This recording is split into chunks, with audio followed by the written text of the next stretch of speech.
Hello there, and welcome back to episode number 17 of Winning the Division. I'm Ryan Smith alongside my co host, Ben Troupe, former NFL tight end. And our guest today is an Emmy Award winning sports broadcaster. He does football, NFL on Fox, NASCAR as well. But more importantly, he is the author of a new book titled That Deserves a Wow: Untold Stories of Legends and Champions, Their Wins and Heartbreaks. Let's welcome to the podcast Chris Myers. Chris, how's it going? Good. Thanks for having me on. It's good to talk to you again. And Ben, it's nice to see you. Yes, sir. Yeah. So let's start with the book, Chris. What did you? Why the book? Why this title? And just give us a brief synopsis on why you wrote it and what it's about. Yeah, appreciate you asking. It was an old Sports Center line when I was there for a decade in the '90s. You know, we use the word wow a lot in sports. Wow moments. Wow, what a catch. Wow, what a hit. Wow, what a play. So it highlights, like, kind of, we use it a lot. So I just would say, hey, that deserves a wow. And everybody knew what it meant. So that was the title. And I started writing, or was approached about writing a book because I heard from someone in the publishing industry who said, we've watched you at ESPN over the years and for a decade and then 20 plus years at Fox. And you had the famous interview with O.J. Simpson. You've covered as the network reporter with Super Bowls and some dramatic moments, tracking down Tom Brady and the great comeback. Mahomes, when he won his first Super Bowl, interviewing them first momentarily. World Series, you were there for the Red Sox when they ended their curse, and a couple other World Series with the Phillies and the White Sox. But then there are those other moments that were unexpected moments, and the wow moment could be something maybe that's a little bit out of the ordinary, and that's being at sporting events that news events take over. You're at the World Series covering that and an earthquake happens. You're at the Summer Olympics in Atlanta and a bomb goes off. And then you're not just there, you have to report on that. So you change gears a little bit. NASCAR, the Daytona 500, Dale Earnhardt crashes his car, the face of the sport at the time, in the Great American Race and passes away. And so it changes a little bit of the dynamic of what you're doing, but it's still sports and it's affecting life. So I just thought, okay, well, I'll put something together, and I tried to cover stories that most people asked about or wanted to hear stories about. It's all actual events and some great personalities. I mean, there's a lot of entertaining. Bill Murray wrote the foreword. I mean, some time with Charles Barkley, and with those, I wanted people to kind of get a sense of what they were like personally when you get to hang out with them, and not just what you see on TV or in the movies or hear on other broadcasts. And I know we have a very limited amount of time with you, but is there a short, abbreviated story that you could just share with us here on the podcast, just as a kind of an exclusive preview? Something just very brief. It can be very brief. Yeah, no, well, there's a number of stories involving moments. I mean, being on the sideline with the Minneapolis Miracle, and then having to do an interview where they had to kick the extra point. I was in the way. We had to clear the field. Nervous moments at a Super Bowl. The O.J. Simpson story being the first live interview with him, going back after this trial of the century, and this iconic athlete that all of a sudden is criminally charged. So that's part of what's in there a little bit behind the scenes when people didn't want me to do it, and I think it was important to ask the questions that people would want to ask, maybe if he had taken the stand in the double murder trial. So, but yeah, that's why you read the book. I mean, there are some quicker stories that are entertaining. There are some that are tragic. But a lot of it is about how athletes, and through my lens or the lens of sports, mirrors our lives, how people handle adversity and handle success. Involving Bill Belichick, for example, who's in the news currently. Some stories with him. First one to interview him after that perfect season when they didn't finish with the Super Bowl win and they thought they did, and how he reacted and what went on behind the scenes there. Yeah. I mean, Chris, we talk about being interchangeable. I hear that word a lot, being able to just adapt and adjust when you talk about media. Super Bowl, World Series, NBA Finals, NCAA Final Four, the Masters, U.S. Open, Triple Crown, the Olympics, Daytona 500. Is there something even in this world that you haven't done at this point in your illustrious career? Well, no, that's a good question. I haven't done it. It's mainly just been because of the networks I've been at the timing of things, to have the assignments. And, as a former athlete who played at a high level, you got to be versatile when they call on you to do certain things. So I've been a reporter and anchor, as you mentioned, but I never did a whole lot of soccer or hockey. Those were two sports. I interviewed some of the stars from and covered that briefly, but never to the degree of some of the like the NFL and baseball and NASCAR and even the NBA or college basketball and even the Westminster Kennel Club Best in Show, which happens again this year from Madison Square Garden right after the Super Bowl. So the top dog in the entire country. So those are just kind of the things when I get assigned. Obviously, I have my favorites. I mean, pro football is what I grew up around in Miami. One of my first interviews, other than Muhammad Ali, was Don Shula in the perfect '70s era of that football team when they set that record. So, but I'm always looking for new challenges. To me, that's the fun of being a sports fan and working in the business. And things have evolved certainly over the last 3 or 4 decades. I think the book too is a good book for people who are interested in broadcasting. Some colleges and sports media classes have asked me to speak a little bit after, not only because of the book, but just because of the variety of things that you brought up. Yeah, and you do play-by-play, which listen, I respect everybody who do play-by-play because it's so much that goes on, and y'all just got to keep you cool because to me a play-by-play. Y'all are, theater of the mind. Y'all paint pictures with your words, and there's so much going on. How do you keep your composure when? Yeah, I can see what's going on in the field. Oh, now we got somebody running on the field. Oh, now we got to. How does one keep your sanity when it's got to be a lot of things going on to keep your attention on? Listen, let me keep the main thing. Yeah, talk about people running on the field. I was calling the Jets-Buccaneers game a few years back when in New York when Antonio Brown, out of the blue, it seemed to us, right, took his jersey off, ran on the field, threw his shirt on the stands, kind of walked out.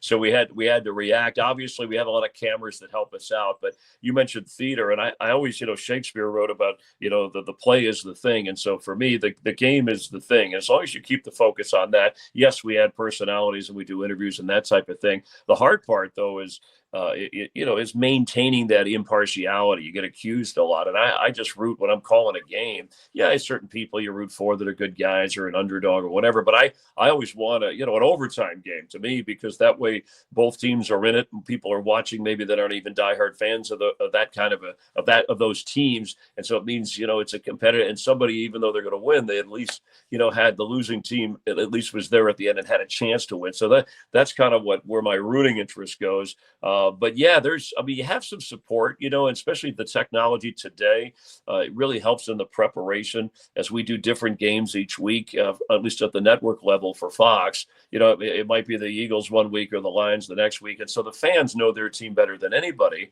But we make sure we do the research and have statisticians help us and spotters in the game. But you also have a producer with cameras who can sometimes say, hey, look, this happened over here when you were describing this play there. So there's plenty of support. But you said keeping your cool. And I think that's important in anything you do. Obviously, you want to be excited. I mean, there are some announcers that are overly excited on every play, but that, to me, that's artificial. I mean, a 2-yard run is not that big a deal unless it's for a first down in a winning situation. So the excitement level should match the energy of the game for the people watching. But look, if you're a fan of the sport and you're out there calling it, I think most people appreciate that and enjoy what you're doing.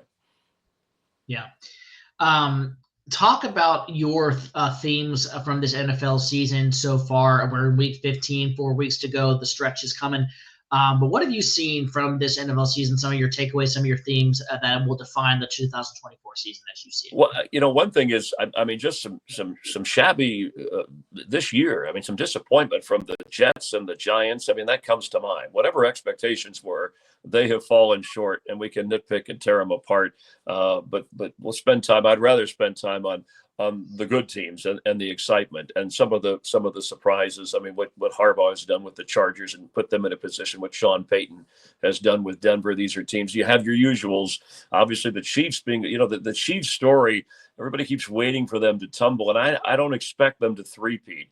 But, when you win 15 consecutive one-score games, that's not luck. That's good coaching, good players in certain situations.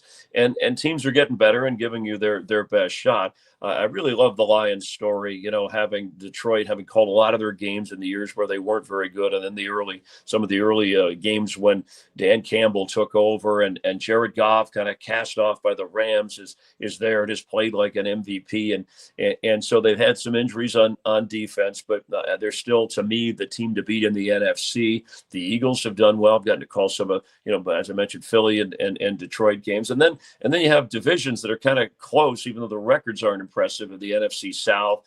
And I'll go with the NFC West. A little bit of surprise with the 49er injuries, along with the Pittsburgh, Baltimore, that division over in the AFC. A couple of teams that are capable of making a Super Bowl run if it wasn't for Kansas City and then Buffalo with Josh Allen, who may be the MVP at the moment, other than Saquon Barkley, if you're casting votes at this point. So that's kind of my overview of the games that I've been able to call. And I think it's worth pointing out that if you're looking for a long shot, at least on the NFC side, remember Tampa Bay, and it was earlier in the year, but they beat the Lions and they beat the Eagles. I know they've had their ups and downs, but with their defense healthy and Baker Mayfield, who's magical at times, they have a terrific young running game. The Bucky Irving, the rookie, with Rashad White, and obviously they lost Chris Godwin for a while. Mike Evans is back in their passing game, but they're kind of the long shot dark horse team to make a serious run based on at least what I've seen.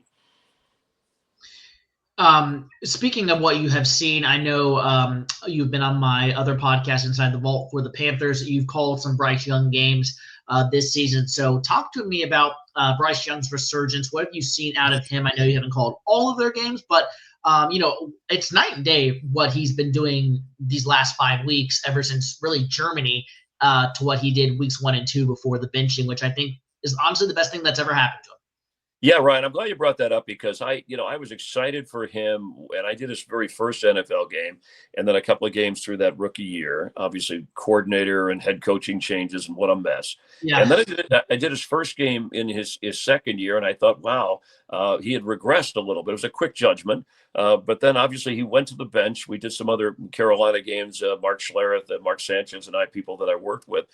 And when he went to the bench, then I came back and did one of the early games after he'd come back from the bench and on that run against Kansas City and what you talked about. But what we were told by some players is even when he got benched, and I will say this about him, that when he was first drafted, and maybe it was because of where he was drafted, I never doubted his character or his effort, how smart he was, what a great teammate he was.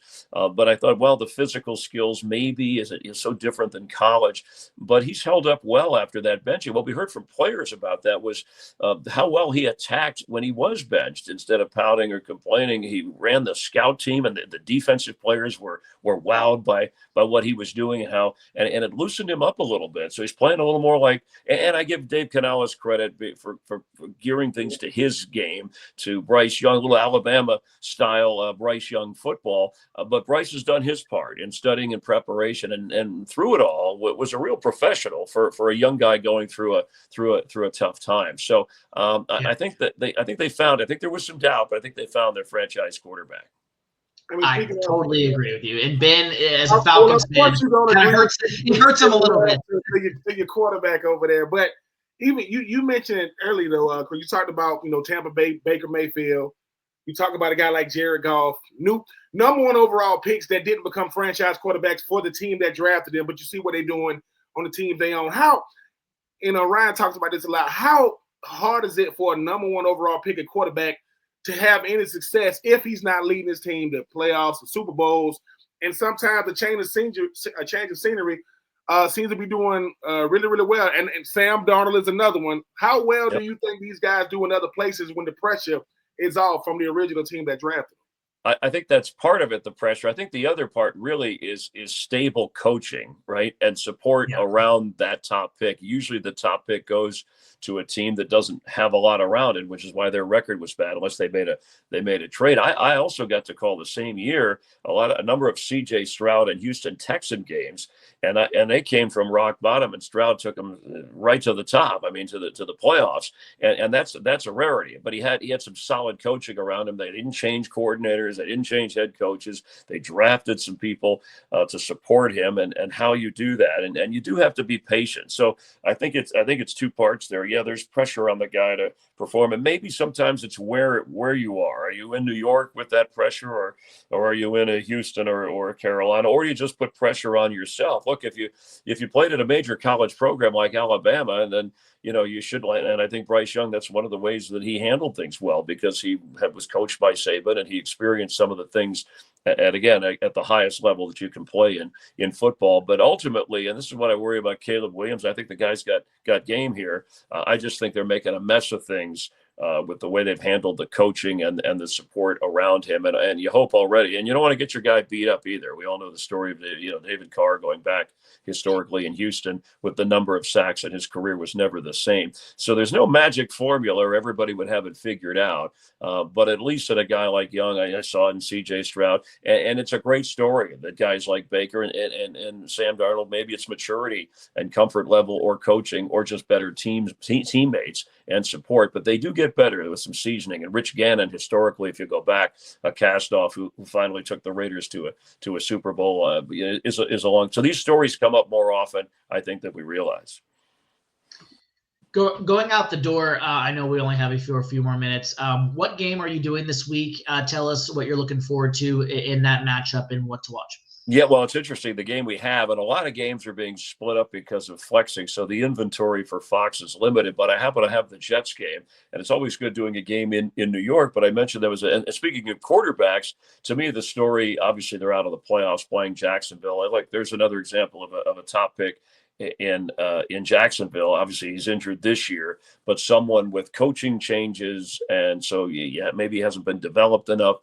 Now he's hurt, but Aaron Rodgers. I mean, there's a story. The Jets have already fired their head coach and general manager, and at age 41, is he going to be back? I mean, do the Jets want him back? I think he plans on playing. Beyond this, he says he's a little healthier this year, obviously, than coming off the surgery and the injury from last year. But I mean, is a new coach going to want to draft his own kind of quarterback or sign somebody? Is he going to want to try to ride it out with Rodgers? I think Rodgers has indicated that he still wants to play in New York and change the atmosphere there and produce a winner. But once again, the Jets have missed the playoffs. So it's always good to do a game with a New York team because of the amount of people watching and paying attention, and usually the great history of fans. But to me, the big story there will be, Rodgers, how well does he play at the end of the year? And whenever they bring in who's going to be the decision maker, is he their guy next year? And Chris, I know you got your book talking about wild moments. I remember when Adrian Peterson tore his ACL comeback, rushed for 2,000 yards. If Saquon Barkley does indeed rush for 2,000, threatens, nobody can get the record, but just say he beats the record. Where would that rank in your wild moments throughout your career?